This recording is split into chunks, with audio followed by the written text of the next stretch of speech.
शांति 25/12/1969 अव्यक्त बाप दादा मधुबन।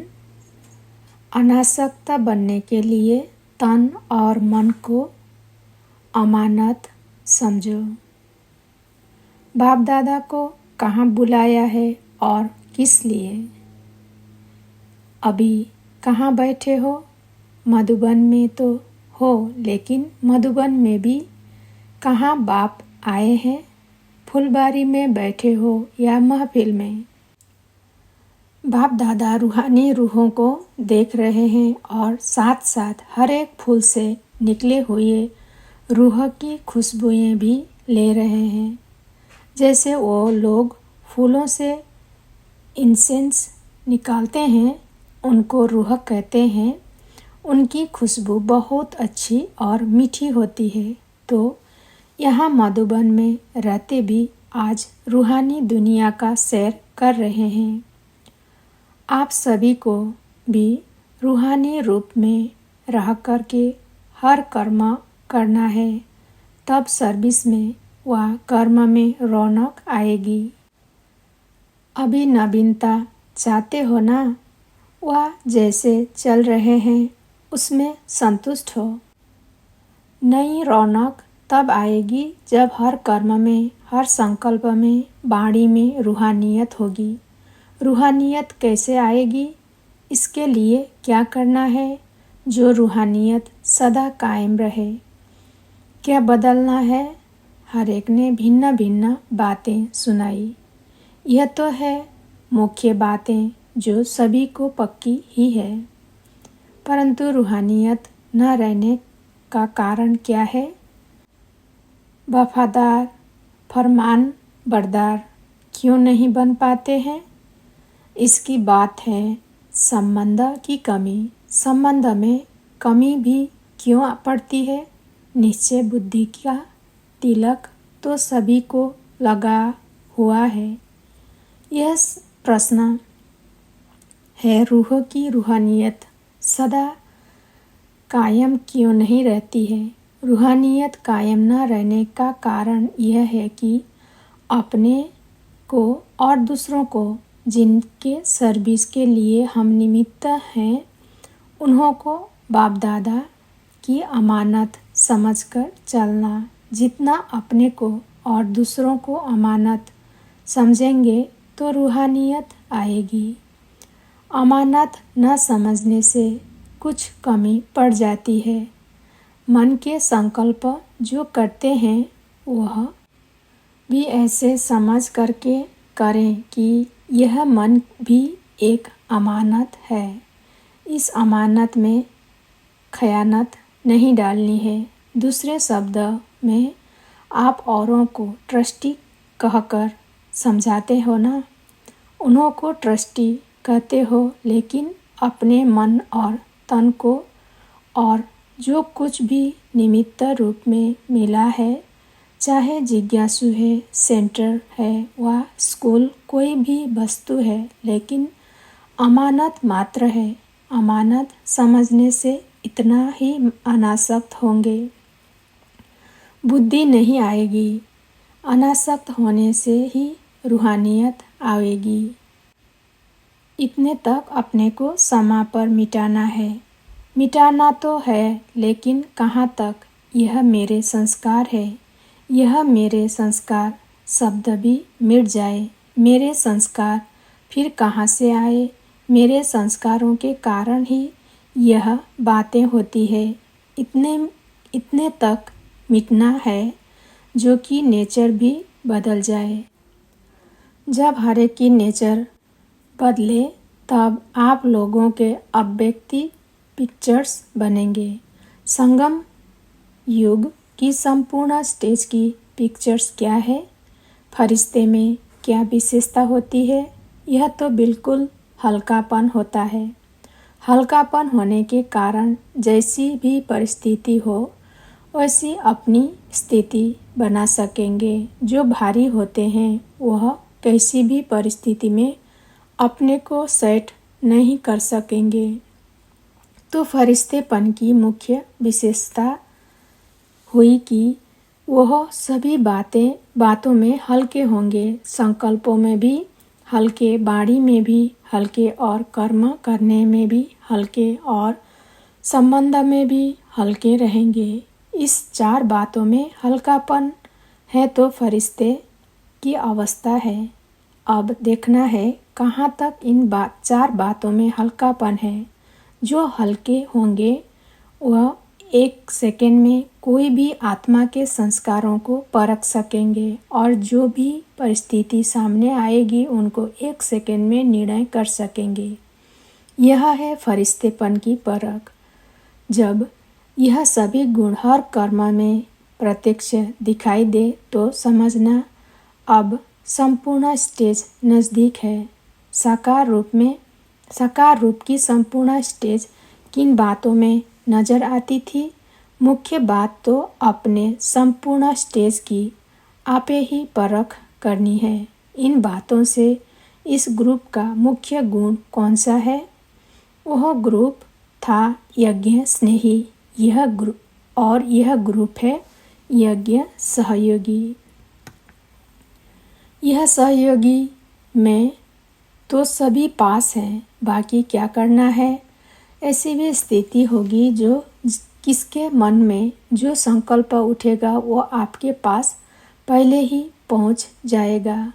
बोलने सुनने की आवश्यकता नहीं, लेकिन यह तब होगा जब औरों के संकल्पों को रीड करने के लिए अपने संकल्पों के ऊपर फुल ब्रेक होगी। ब्रेक पावरफुल हो। अगर अपने संकल्पों को समेट न सकेंगे तो दूसरों के संकल्पों को समझ नहीं सकेंगे। इसलिए सुनाया था कि संकल्पों का बिस्तर बंद करते चलो। जितनी संकल्पों को समेटने की शक्ति होगी उतना औरों के संकल्पों को समझने की भी शक्ति होगी। अपने संकल्पों के विस्तार में जाने के कारण अपने को ही नहीं समझ सकते हो तो दूसरों को क्या समझेंगे? इसलिए यह भी स्टेज नंबरवार पुरुषार्थ अनुसार आती रहेगी। यह भी संपूर्ण स्टेज की परख है। कहाँ तक संपूर्ण स्टेज के नज़दीक आए हैं, इनकी परख इन बातों से अपने आप ही करनी है। यह ऑलराउंडर ग्रुप है। ऑलराउंडर का लक्ष्य क्या होता है? लक्ष्य है, लेकिन जो लक्ष्य रखा है वह कुछ और आगे का रखना चाहिए। अब तक जो प्रैक्टिकल में है उस हिसाब से कौन से राजे गिने जाएंगे? अभी के सर्विस के साक्षात्कार प्रमाण कौन से राजे बनेंगे? पुरुषार्थ से पद तो स्पष्ट हो ही जाता है। भल सूर्यवंशी तो है, लेकिन एक होते हैं विश्व के राजे, तो विश्व महाराजन के साथ अपने राज्य के राजे भी होते हैं। अब बताओ आप कौन से राजे हैं? शुरू में कौन आएंगे? विश्व के महाराजन बनना और विश्व महाराजन के नज़दीक संबंधी बनाना, इसके लिए कौन सा साधन होता है? विश्व का कल्याण तो हो ही जाएगा, लेकिन विश्व के महाराजन जो बनने वाले हैं उन्हीं की अभी निशानी क्या होगी? यह भी ब्राह्मणों का विश्व है, अर्थात छोटा सा संसार है। तो जो विश्व महाराजन बनने हैं उन्हों का इस विश्व अर्थात ब्राह्मण कुल की हर आत्मा के साथ संबंध होगा। जो यहाँ इस छोटे से परिवार सर्व के संबंध में आएंगे वह वहाँ विश्व के महाराजन बनेंगे। अब बताओ कौन से राजे बनेंगे? एक होते हैं जो स्वयं तख्त पर बैठेंगे और एक फिर ऐसे भी हैं जो तख्त नशीन बनने वालों के नज़दीक सहयोगी होंगे। नज़दीक सहयोगी भी होना है तो उसके लिए भी अब क्या करना पड़ेगा? जो पूरा दैवी परिवार है उन सर्व आत्माओं के किसी न किसी प्रकार से सहयोगी बनाना पड़ेगा। एक होता है सारे कुल की सर्विस के निमित्त बनना और दूसरा होता है सिर्फ निमित्त बनना। लेकिन किसी न किसी प्रकार से सर्व के सहयोगी बनना। ऐसे ही फिर वहाँ उनके नज़दीक के सहयोगी होंगे। तो अब अपने आप को देखो, विश्व महाराजन बनेंगे ना। नंबरवार विश्व महाराजन कौन से बनते हैं, वो भी दिन प्रतिदिन प्रत्यक्ष देखते जाएंगे। ऐसे नहीं कि अभी नहीं बन सकते हैं, अभी भी जंप दे सकते हैं। मेकअप करने का अभी समय है, लेकिन थोड़ा समय है। समय थोड़ा है, मेहनत विशेष करनी पड़ेगी, लेकिन मेकअप कर सकते हो। विश्व के महाराजन के संस्कार क्या होंगे? आज बाप दादा विश्व के महाराजन बनाने की पढ़ाई पढ़ाते हैं। उसके संस्कार क्या होंगे? जैसे बाप सर्व के स्नेही और सर्व उनके स्नेही, यह तो प्रैक्टिकल में देखा ना। ऐसे एक एक के अंदर से अनेक प्रति स्नेह के फूल बरसेंगे। जब स्नेह के फूल यहाँ बरसेंगे, तब इतने जड़ चित्रों पर भी फूल बरसेंगे।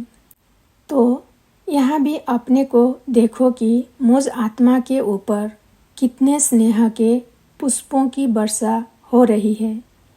वह छिप नहीं सकेंगे। जितने स्नेह के पुष्प, उतने द्वापर में पूजा के पुष्प चढ़ेंगे।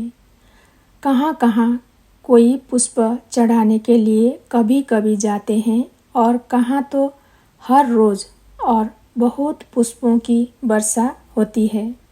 मालूम है इसका कारण क्या? तो यही लक्ष्य रखो कि सर्व के स्नेही के पुष्प पात्र बने। स्नेह कैसे मिलता है? एक एक को अपना सहयोग देंगे तो सहयोग मिलेगा, और जितने के यहाँ सहयोगी बनेंगे, उतने के स्नेह के पात्र बनेंगे। और ऐसा ही फिर विश्व के महाराजन बनेंगे। इसलिए लक्ष्य बड़ा रखो। आज एक भक्ति मार्ग का चित्र याद आ रहा है। आज देख भी रहे थे तो मुस्कुरा भी रहे थे। देख रहे थे, अंगुली देने वाले तो है ना। अंगुली दी भी है, वह देनी है। कहाँ तक अंगुली पहुँची है? अगर अंगुली देनी है तो इसका मतलब है जहाँ तक अंगुली पहुँची है, वहाँ तक नहीं दी है। पहाड़ उठा नहीं है। क्यों? इतना भारी है क्या? इतनों की अंगुली भी मिल गई है, फिर भी पहाड़ क्यों नहीं उठता? कल्प पहले का जो यादगार है, वह सफल तब हुआ है जब सभी का संगठित रूप में बल मिला है। इसलिए थोड़ा उठता है, फिर बढ़ जाता है। हर एक अपनी अपनी अंगुली लगा रहे हैं, परंतु अब आवश्यकता है संगठित रूप में। स्वयं की अंगुली दी है, लेकिन अब संगठन में शक्ति तब भरेगी जब वह बल आएगा। अब शक्ति दल की प्रत्यक्षता होनी है। सभी फूल तो बने हैं, लेकिन अब गुलदस्ते में संगठित रूप में आना है।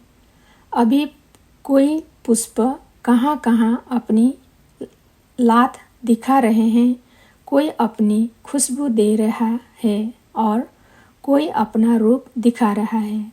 लेकिन रूप, रंग, खुशबू जब सब प्रकार के गुलदस्ते के रूप में आ जाएंगे, तब दुनिया के आगे प्रत्यक्ष होंगे।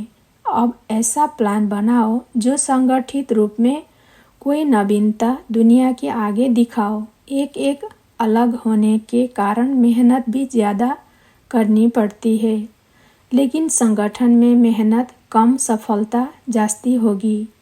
संगठन में मेहनत कम, सफलता जास्ती होगी। जब संगम युग के संगठन को सफल बनाएंगे तब सर्विस की सफलता होगी। योग्यताएं सभी हैं लेकिन योजना तक रह जाती है। योग्यताएं सभी है लेकिन योजना तक रह जाती है। अब अपनी योग्यताओं से औरों को भी बाप के समीप लाने योग्य बनाओ। यह जो ग्रुप है यह है आत्माओं के संबंध जुड़ाने की नींव डालने वाला। जैसे नींव डालेंगे वैसे ही उन्हों की आगे जीवन बनेगी। सभी बातों में जितना खुद मजबूत होंगे उतना अनेकों की नींव मजबूत डाल सकेंगे। जितनी अपने में सर्व क्वालिफिकेशन होगी ऐसे ही क्वालिटी आएगी। अगर अपने में क्वालिफिकेशन कम है तो क्वालिटी भी कम आएगी। इसलिए ऐसे समझो कि हम सभी नींव डालने वाले हैं। अपनी क्वालिफिकेशन से ही क्वालिटी आएगी। आप समान तब बना सकेंगे जब बाप दादा के गुणों की समानता अपने में लाएंगे। आप समान तब बना सकेंगे जब बाप दादा के गुणों की समानता अपने में लाएंगे। ओम शांति।